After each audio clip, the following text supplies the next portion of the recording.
Welcome, guys. Today I am reacting to Internet Anarchist, the deserved downfall of Jake Doolittle. Now, if you don't know who Jake Doolittle is, it's basically...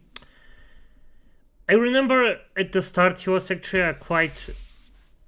I mean, not the entertainment I was searching for, but he was quite okay. Now he's a bread tuber. Well, I'm not gonna say more. I think that's enough. So let's start and see what the Internet Anarchist has to say about Jake Doolittle has become the textbook example of self-sabotage. He had everything a YouTuber could ever ask for, from a steadily growing channel to a loyal audience that loves their content. But it didn't take long for him to throw it all away. The moment Jake dropped his Ethan Klein expose video was the exact moment he made the biggest mistake of his career. Yeah, the thing is, he just let his emotions flow over, and instead of actually researching and doing the things that have to be done, just stay objective and just tell the information as it is. He went for drama and personal feelings. With his video sparking questions such as, where do you draw the line between critic and hit piece? Is it when you blatantly accuse someone of lying to their audience? As a viewer of the podcast, if I were to stand back and watch Ethan lie, saying certain things about his health that are just straight up misinformation, then I would be doing a disservice to an entire community. Or maybe it's when you frame their medical concerns as tactics to profit from their viewers. Klein claimed to have lupus, made money off of it, and then admitted that he made everything up and self-diagnosed himself. Either way, making harsh claims like these will always have repercussions. And Jake found this out. No, making hard claims like this and having proof can shoot you up. Those things can really shoot you up. So yeah, but the thing is, he didn't have proof, he just basically talked bollocks. Out the hard way. The craziest thing about Jake's situation is that he had what most failing YouTubers don't. A second chance. But as you'll learn in this video, he threw it all away in spectacular fashion. Yeah, he did. Hi, I'm the Internet Anarchist. I create weekly YouTube documentaries. By the way, and very good today ones. we'll be dissecting the story of Jake Doolittle, a commentary creator whose downfall serves as a cautionary tale for all YouTubers on what not to do. Jake began his YouTube career in December 2019, but he was already making a name for himself by leveraging his past work with major creators and influencers, with uploads like working with Charlie D'Amelio and shooting for Justin Bieber. Jake knew the best way to get his name out there was to attach it to people with platforms much larger than his.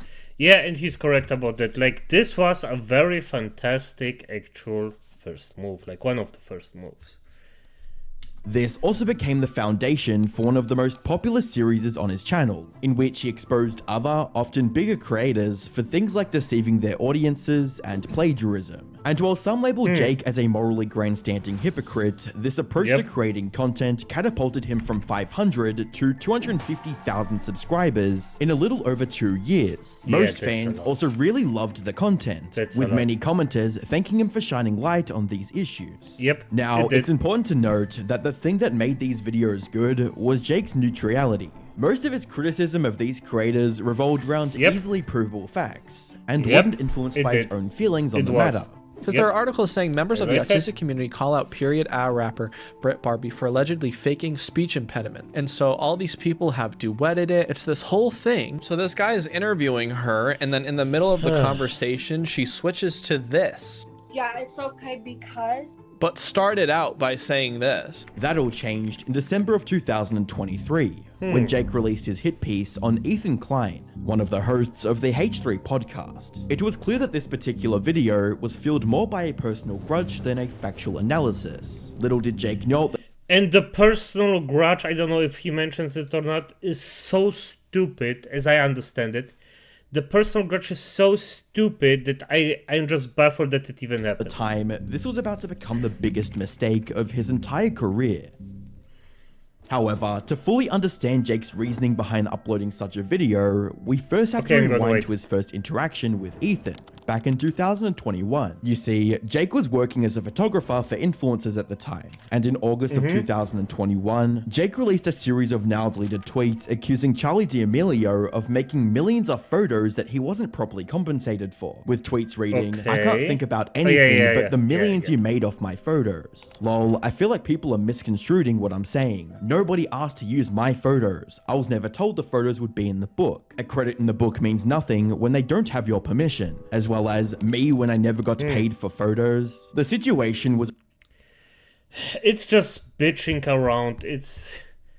Like, as I said, I mean, it could be true, by the way. I mean, there are a lot of scumbags on the world, but... If you actually... As I understand the situation was, he actually said, okay, I'm doing the photos for this, this, and this, and then he just changed his mind. Was only intensified by the numerous articles and Twitter pages covering the story, which eventually landed Jake an appearance on the H3 podcast. During their interaction, Ethan offered Jake a listening ear and $500 for the photos he wasn't paid for. Here's what I want to do for you, though, Jake. I think the D'Amelio family could pay you like $500, right? And then you'd be happy. I mean, I'm now it's a whole different thing. Now it's a whole legal shit. I don't know. But stay on the line. I'm going to send you $500 because the D'Amelio family didn't. Stop it. The D'Amelio family didn't pay you $500.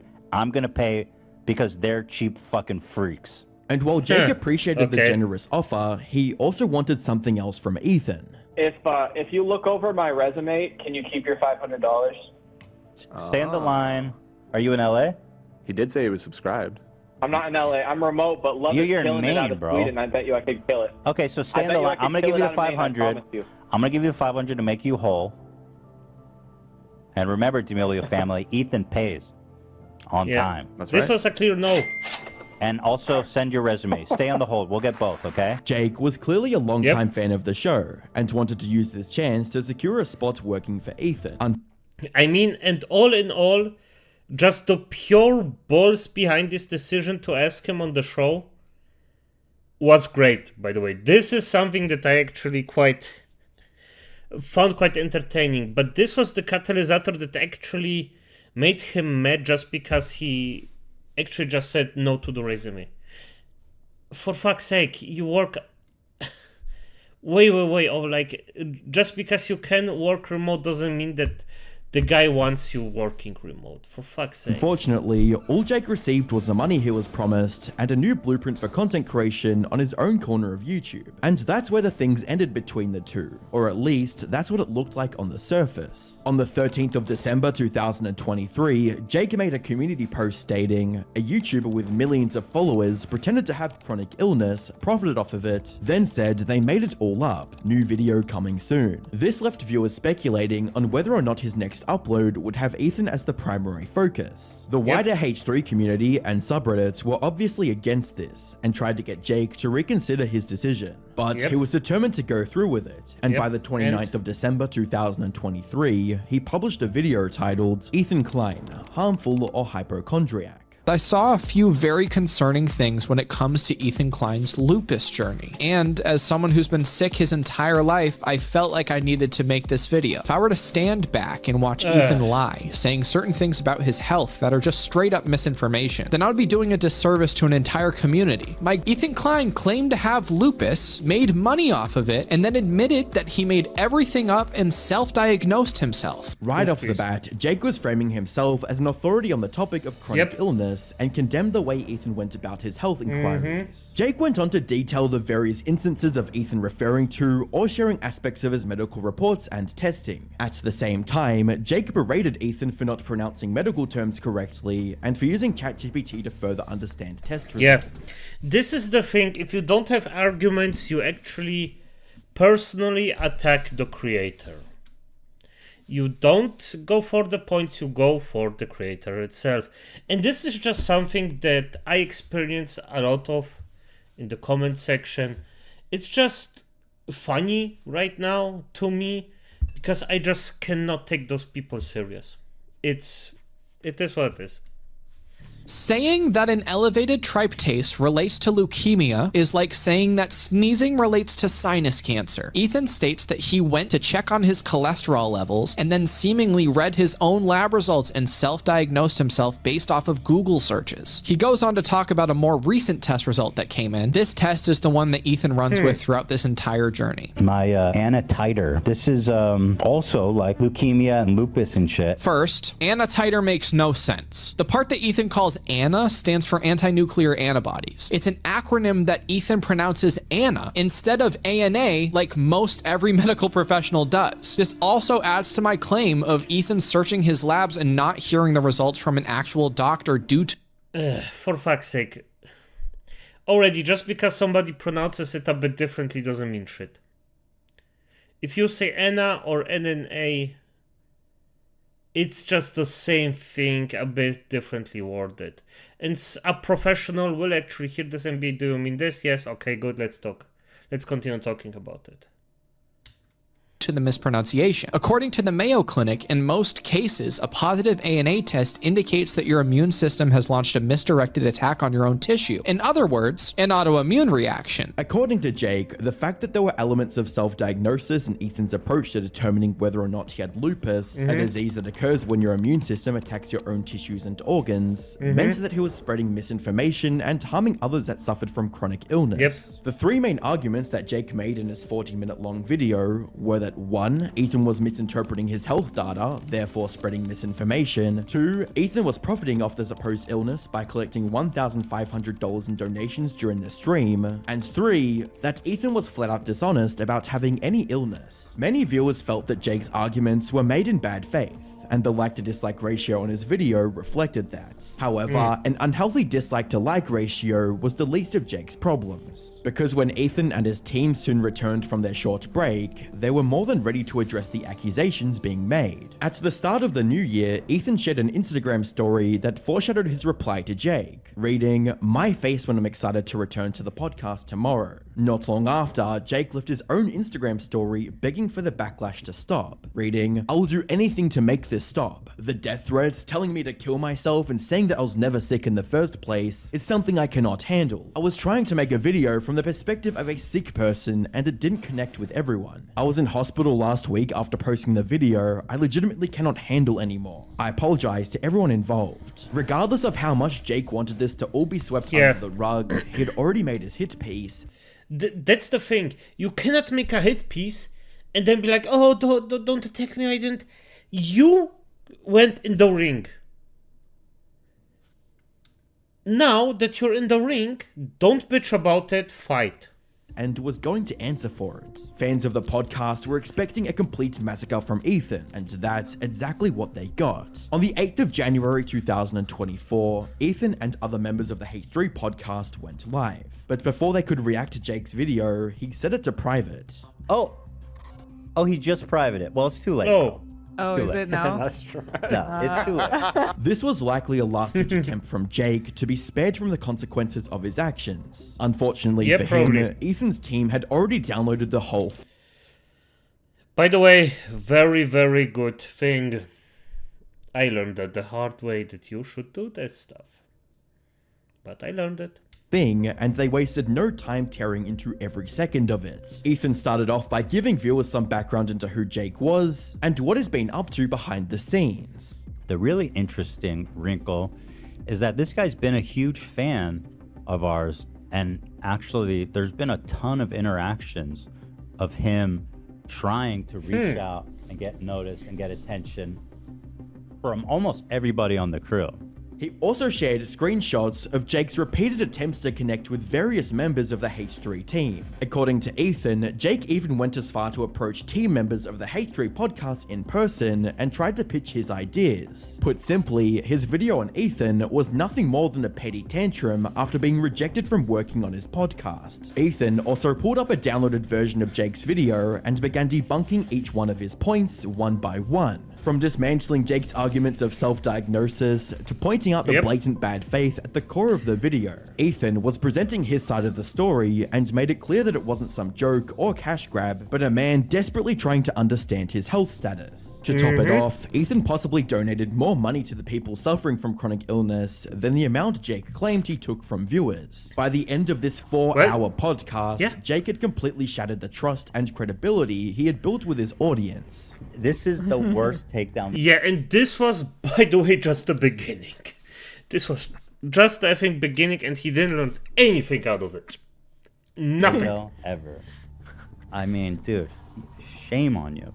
And you had so many chances to not do this. The preview, AB, from us, saying, dude, this is not going to work out good for you. Trust us. Now, this could have been the end of Jake's future on YouTube. But after facing intense criticism from all corners of the internet, he did something that saved his career from total annihilation. He apologized. On the 18th of January 2024, Jake made a 3.5-minute video titled My Recent Video, which was intended to be an apology to Ethan and everyone affected by the video he previously made. My intention was to stand up for a specific group of people, but instead I came across as an asshole. I didn't consider how my words would affect others, and for that I'm very sorry. Now, this wasn't a perfect apology by any means. He left out a lot of things that should have been addressed. For example, Jake didn't acknowledge his accusation that Ethan misled the audience for personal gain, nor did he explain why he took it upon himself to act as the champion of the chronic illness community. But as by the way, I have to chime in here.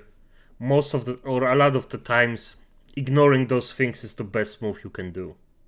Sadly, yes. Not even apologizing for the entire thing or for every mistake you did, just apologize in a general, and that's the apology that most people will accept.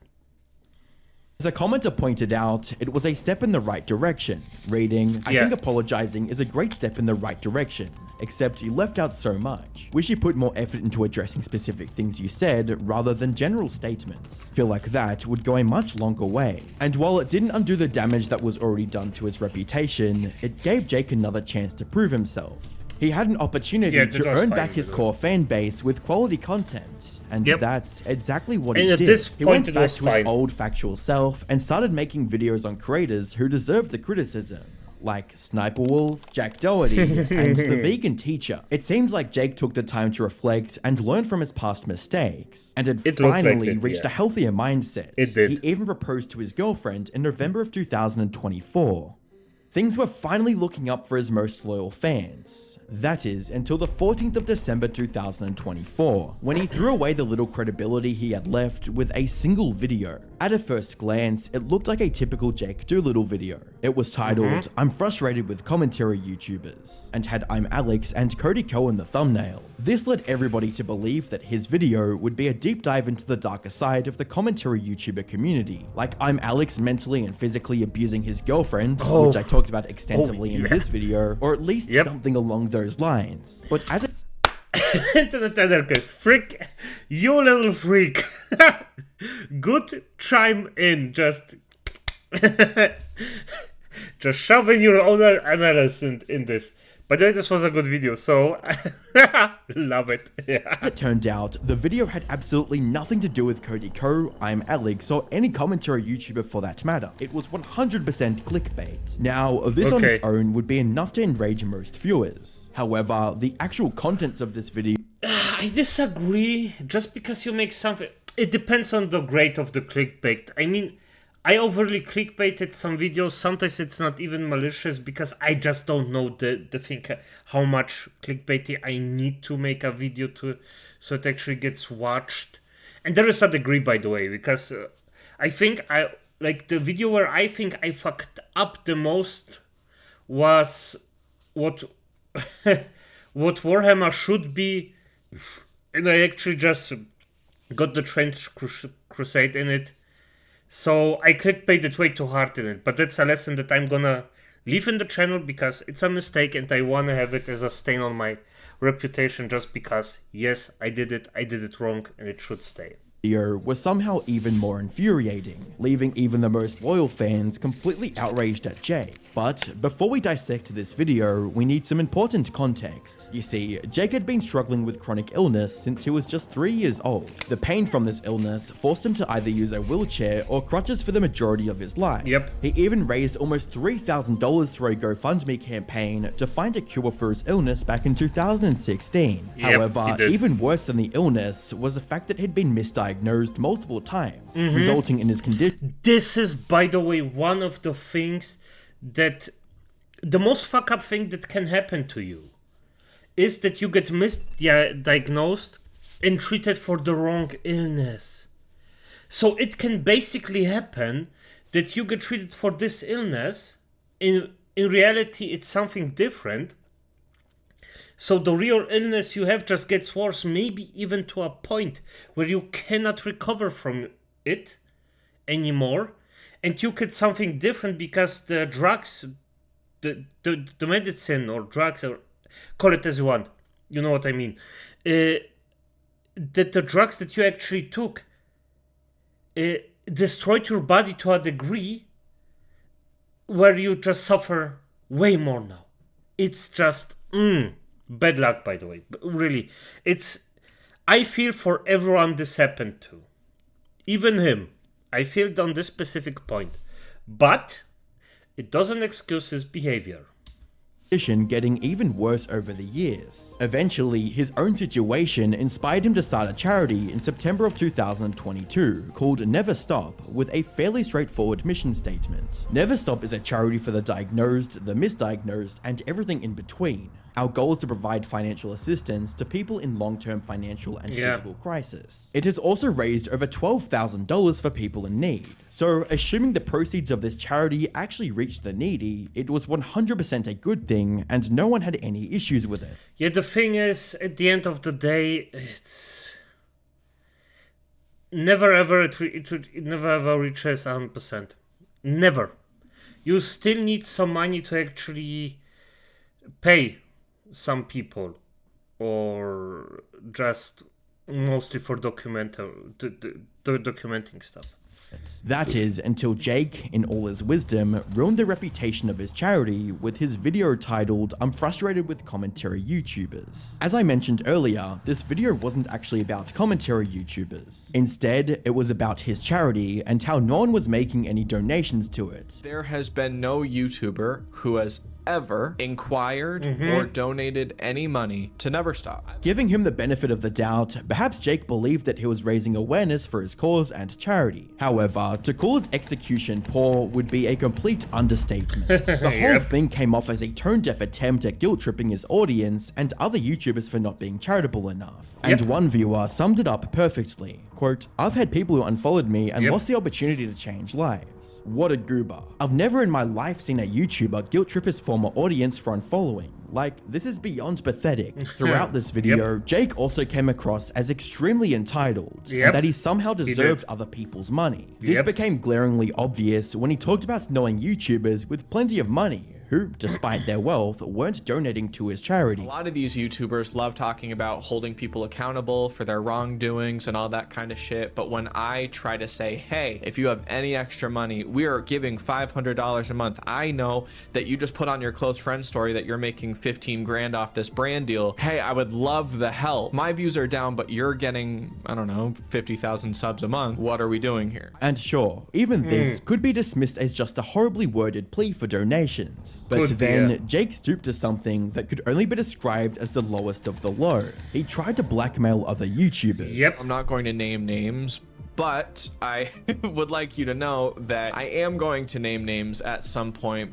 possibly next month or so, if my following up with these people amounts to nothing and I keep getting ghosted. In other words, Jake essentially threatened to publicly name and shame YouTubers who refused to donate to his charity. This, combined with the fact that his just imagine you're having, like, at work, and somebody comes and says this, hey, I see you do a lot of money, pick my charity out, I'm gonna do this and this to you. This is such a disgusting behavior that I am just freaking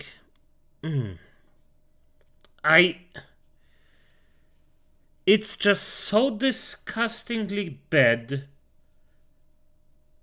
that I just don't know what to say. I just...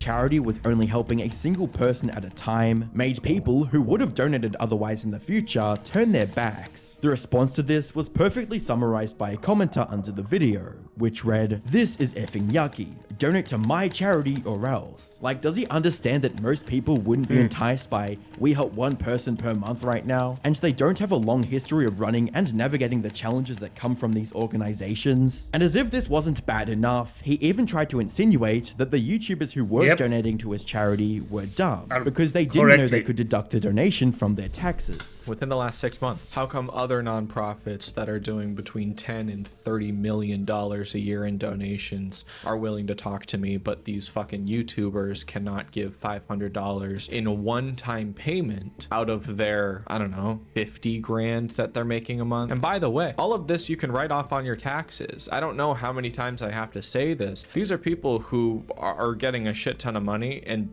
will not know what to do at tax time, and this is a way to offset that fucking tax bill, but I guess there's no knowledge there. No. Just because you can offset your tax bill a bit doesn't mean you actually made some money. Well, let me explain. Because to actually make a tax offset or make your taxes, you still have to spend the money. AKA, if you didn't plan on actually spending the money on a charity, you basically lose money. If you actually planned to do charity stuff, then you made a plus because you can offset a certain amount, not a giant one, but a fair enough amount of taxes. It's mainly, the offset is mainly good for if you're using tools or just things you can, you actually need for the job. And this is a very, very basic explanation. At least that's how it's in Germany. And that's why this argument, like, yeah, if you donate here and here, if you never planned on it, you're making a minus. Simple as that. And to top it all off, he even admitted that he made this whole video because he was petty. Because I'm petty, and because this isn't about supporting me, it's about supporting people who need the support. I'll give a bunch of examples about how YouTubers have ghosted me and not wanted to help with Never Stop. As you might imagine, the backlash to this video was immediate and immense, resulting in Jake deleting the whole thing in less than 24 hours. And to this point, there was nothing he could do nor say to make the situation better, so he decided to make it worse instead. A day after the original video, Jake went live from his phone and said that he was going to clarify the original video and address any concerns the viewers had. In reality, most of the stream was him talking about how bad his life was and how this was his 10th knee surgery. I'm about to schedule fucking 2 more knee surgeries. I have no. Yeah. It'll be like my 10th and 11th knee surgery. If the same thing was said by Jake from early 2023, he would have been showered with love and support from his community. Yep. Unfortunately, his own actions had destroyed any sympathy people had left for him. With one viewer writing, "It's pissing me off that you can't stop mentioning your health. We don't care. It's pretty easy to not blackmail people for money, and your health isn't an excuse." Some even speculated that he deliberately timed the charity video right before his surgery, so he could use it as a shield against the backlash he knew was going to get for that and this video. is the most But realistic despite the thing, overwhelmingly by the way, that negative I response think from his viewers, Jake wasn't done. He made one last attempt at saving his dying career. On the 15th of December 2024, Jake uploaded his latest response to the controversy, simply titled "Addressing Everything." But despite the almost 30-minute length of this video, it doesn't contain anything that could slow down the barrage of backlash being directed at him. And while some of his viewers are fuming with anger, like this one person who wrote, "Why did you clickbait using violence against women? you specifically used faces of commentary YouTubers known for mistreatment of women. Besides the entitlement of others' money, the assertion that the only way for rich people to do some good is to give it to you, then you clickbaited with Cody Co, an alleged racist, and I'm Alex, an abuser. Why would you do that, Jake? The vast majority of his fans were simply done with Jake and his future content. They already gave him a second chance after the whole debacle with Ethan, and even cheered him on as he went back to making good content that people wanted to watch. However, clickbaiting his viewers, blackmailing other creators, acting entitled to their money, and refusing to take any accountability for his actions is a step too far for even his most loyal fans to justify. He is... And yeah, it is what it is. By the way, he just destroyed himself, so I don't feel pity to him for him. By the way, I do not, I think, care to a certain degree. I just think it's sad that somebody that actually did really good work just went in and just fucked it all up for absolutely nothing. A lot of people just lost good information, good entertainment, just because this fuck up just had to fuck it up. But as it is, acolytes, good night.